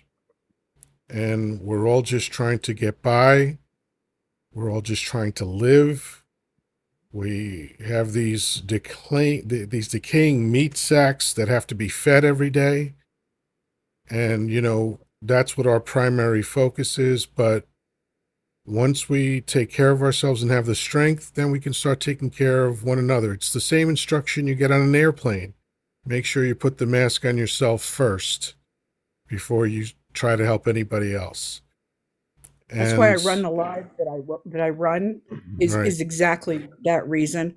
Yeah. And I would like permission to send you the letter that I wrote as to why I want to sue and why is it affecting me? What affected me that give me permission to sue them? So I would like, of course, please send it over, of course. And again, thank you so much for being here, for being so vulnerable and for being so willing to share very personal information. I sincerely appreciate it. And I don't want anybody to ever be a number. I'm with you on that. All right. Have a great night. We will talk soon. All right, Danny. Wow. Wow, wow, We're wow. almost there.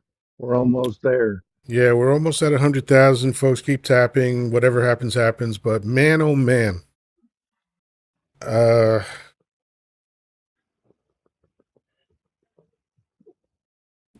Been a night, that's humans for are sure. beautiful. Humans are really beautiful. You know, we fuck up a lot. We are hurtful. Sometimes people are broken and do shitty, terrible things. But I have to agree with Anne Frank. I think most people are good deep down inside. You know, CompuBear shared something to me. You had already left my life and was getting ready for yours, and she shared with me and Traffic Man and a couple other people. I think we're still in the room. Vicky, her great grandfather or grandfather uh, invented the bedroll that the soldiers in World War II would Wow. use. You know, before they were just sleeping on the ground and they didn't have a cover, so it was a type of a blanket type bedroll. You know that they you saw them in the World War II movies where Mm-hmm. they're on top of their packs and stuff Yeah. when they're marching. Anyway, uh, so she was telling me about it, and she said, you know, later on, they ended up using them pretty much like a oh what the heck did they call it? Sleeping bag with Mm. the zipper, you know, and put the zipper on them. But you know, that was the first invention. Her grandfather, was basically the body bag. Mm. When the soldier would aspire, they put him in that bag and they zip it up. Wow. Well, when I was in Vietnam and I got shot pew pewed the last time. I use TikTok language. Uh, I was put in a coma when it hit me because it was so, you know, even though it did not go penetrate my much of my skull, it bruised my brain more than it did anything. It didn't, you know, do any real damage there, but it put me in a coma. And I was in a coma for 6 weeks. I was in Hawaii for 2 weeks and didn't even know I was at Tripler Hospital. That's okay. I digress. And I wake up at Walter Reed. But when they read my medical report from Vietnam and they transported me and everything, they were literally putting me in a body bag when they found out I was alive. Mm. And when she told that story to me, and her and I both were just like, wow, my great or grandfather, I think it was your great grandfather's invention was that I mean I was at all. I didn't know what to say to her, you know. And it was an amazing fact that she would meet me all these years later, Right. literally with somebody that survived a serious wound like that and would be put in something like that. Her great grandfather actually invented it. It's wild. Who knew?